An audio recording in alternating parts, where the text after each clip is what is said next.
There's a lot of negative from video review and officials coming this season. Honestly, I am absolutely fed up with video review. I'm fed up with the handball. I can't even begin to imagine what the manual says for handball for these officials. One of the biggest goals of his career, certainly for this reason, right at the top of the table. That goal was timed at 95-45. It was Arsenal's second latest winning goal in the Premier League in an away game since 2003 and 4. Look at the table. We got a race. Race is on. Yes, you love to see it. And when you have teams like Sunderland, Crystal Palace, and Bournemouth in the top 6, you know it's going to be one hell of a race this season.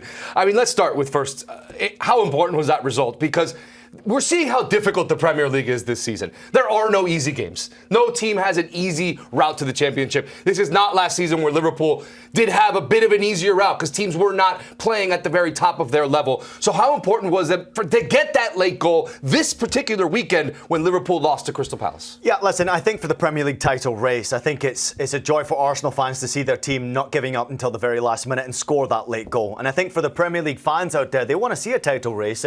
Liverpool fans maybe not so much. They want to see that title being won earlier than imaginable. But Arsenal never gave up. They went for it. They obviously tried to play offensive football throughout the majority of this game. They were stung by a Newcastle side that had somewhat of a game plan. And I think to your point, and also I'm going to give a shout out to Chris Whittingham. He mentioned that exactly in our group chat on Scoreline. There are no easy games, and teams are coming up against the top teams in the Premier League, your Liverpools, your Arsenals, your Man Cities, and they're basically making it almost impossible for you to fulfill your own game plan. So Arsenal needed to try and find a way from some other way. But what is that other way? That other way, more often than not, is corner kicks. Listen to this statistic. They have 15 goals more than any other Premier League side since the beginning of 2023 from corner kicks alone. Wow. 15 more than any other team. If it's not working through your offensive players, whether it be obviously your new goal scorer or striker, Gyökeres, you got to find a way. And that's what they did do. On a corner kick once again from a player who hasn't had a good game. I thought Gabriel was pretty poor in the game. But I will give them credit though. Another corner kick, difficult for Pope to come out and claim that one. I thought he was too weak. And Arsenal found a way. We can compliment them, we can critique them. But one thing's for sure. If they continue to play like that, Arsenal won't win the Premier League. The late goals are one thing, but you need to play better to win the league. It's a fair. Here are the corner kick goals, as you mentioned here. Incredible stuff. Tottenham Hotspur and Chelsea second with 21 and Liverpool with 20. It's a skill. It's an absolute skill that wins you games. And if you can do it at this rate, it's going to win you lots of games. But as you mentioned, maybe not the winning formula as far as winning trophies is concerned. A big moment in this game, and we talked about it in the highlight, was the penalty shout late on. There was two, the earlier one, and then the Saliba handball in the box. It's a tight one, and some were saying that the reason that it gets called off and not called a penalty is because it goes off his foot first. But if you see it quickly, his arm is straight up in the air, and to me, it seems, there it is, it's clearly in a natural position. What's your thought here? Because I think week in, week out, and I hate to have to talk about the referees week in, week out, we don't know what a handball offense is. Some will be called and some won't. I don't understand. What's your thought? Who knows what handball is, though? Yeah, exactly. I mean, we're honestly debating this, and we have witnessed 4 or 5 different handballs in our Scoreline show today, and all have different decisions being made by officials. Video review, first and foremost, intervened far too many times in that game between Newcastle and Arsenal. It just was stop, start, and I know there was unfortunate incidents in the game. We had the penalty kick decision in the first half as well. Obviously, Nick Pope making contact on the ball. So for me, I can see it being a foul, but also I can see why it wasn't a penalty kick. So I'm okay with that not being a penalty kick and awarded to Arsenal. Even though I know Saka post-game had pointed out that that's not clear and obvious. They clearly took too much time. That should have been a penalty kick. So I feel sorry for Arsenal fans. They maybe feel like they should have got a penalty kick there.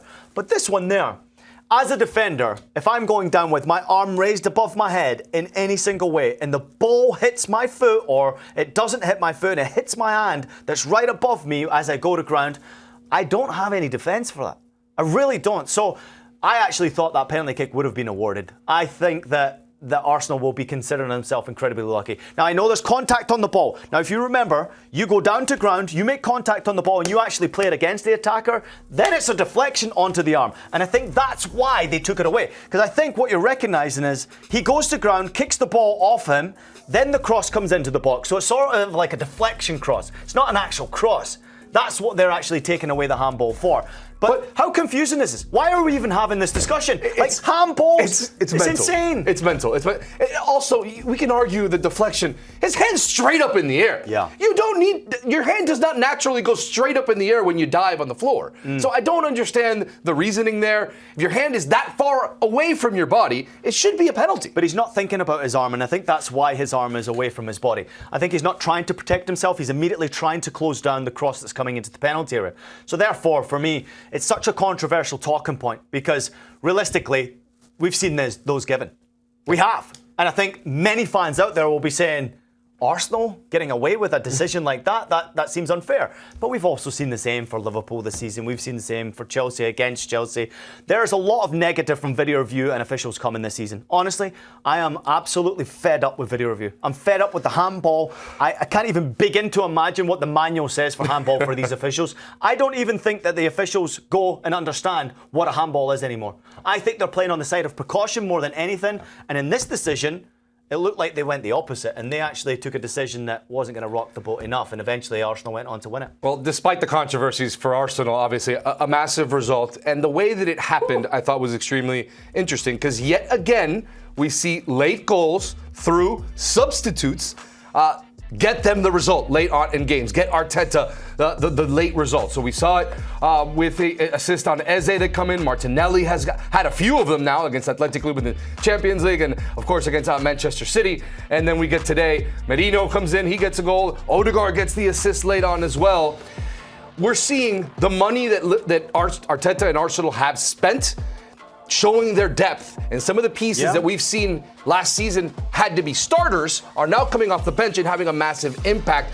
How big is it for Arteta that he can afford getting the starting 11 wrong and still have the depth to be able to make an impact late on? I think most teams now who are competing for championships and across multiple competitions, including European football, you have to have quality on the bench. You have to have class on the bench, and you spend a lot of money for the bench players to come off and have an impact. And of course, you're trying to rotate your team as much as possible so that when you start a game, you can take one player out, put another in. You're not going to miss much of a beat. But unfortunately, the games are becoming much more difficult to be able to win. So Arteta, he's very lucky. Let's put it into perspective. He's got weapons on his bench, and he managed to use those weapons. And he has done recently with Martinelli, obviously, in European competition, and also in the Premier League, coming off the bench and scoring important goals to really create maybe a bit of a saviour for Arteta early on. And that's why they're in the position they're in. But I thought the impact from Merino and Odegaard was outstanding today. And Arsenal showed this never say die attitude. You can call it lucky. I call it obviously a mentality of never giving up. We've seen it many times from Liverpool this season. That mentality is so incredible. But there is a concern here. We didn't see the best from Gyökeres. Obviously, he's a player who needs to be starting to score the goals on a more consistent basis in big games. It can't just happen against your Nottingham Forests of these worlds. You've got to be scoring against your Newcastles, your Spurs, your Liverpools, your Cities. You've got to be scoring in those big games to be taken seriously. I still want to see a little bit more from Saka, obviously going through injury. But I think Gyökeres in particular is where the focal point is. That guy needs to really find confidence. And he's finding it hard, I think, in the Premier League already. It's not been easy for him. That's my question. Do you think that he still needs more time to adjust to the Premier League? Is it the style of play? Is it the system that Arsenal wants to play? And this was the first time that we saw Eze, Gyökeres, and Saka as the front three for this team. The first time we've seen it so far this season. So you would think he would have the service, he would have the run-ins from his wingers to be able to get free.